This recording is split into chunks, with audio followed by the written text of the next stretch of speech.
we should all be grateful for truckers. They keep our grocery store shelves stocked day in and day out. They have, while a lot of people were sheltering at home over much of the past 2 years, they were out there on the roads in good weather and bad, keeping us and our whole society and economy rolling. So thank you to the truckers. And I think it's important to acknowledge that. Secondly, Rick, everybody has the right for democratic and peaceful protest in our country, and we should be respectful of that. I agree with those who are protesting the, I think, pointless quarantine rule being applied to cross-border truckers. That's why I'm going to Washington, D.C. today to raise this with top American leaders. And I do hope that those organizing the convoy do everything they can to make sure that it's safe. I hope that they disassociate themselves with anybody in the convoy who might have extreme or hateful views.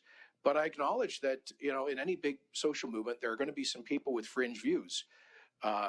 Whenever the NDP shows up at some of those so-called environmental protests in the front of the legislature, there are people who hold what I would call eco-terrorist views. I don't see the media running all over their social media accounts trying to throw a spotlight on them. And I don't see the NDP disassociating themselves with everybody who might show up with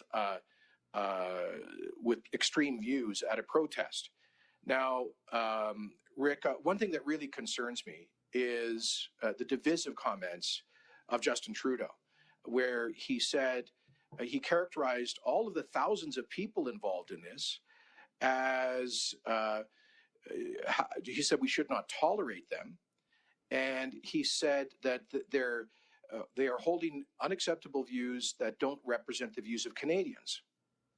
Well, whether he agrees with them or not, they are Canadians, and they're entitled to hold their views about COVID policy, and they're entitled to express them safely and lawfully.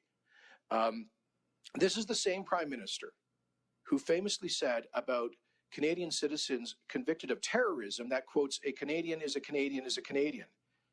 Well, if he's willing to defend convicted terrorists as Canadians, why is he condemning thousands of people who feel strongly about a COVID policy in this country? I think the Prime Minister's job is to unite Canadians, not divide them. I think his divisive approach to this makes the situation a whole lot worse, as does his quarantine policy on cross-border truckers, which is forcing up food prices and making life even more difficult.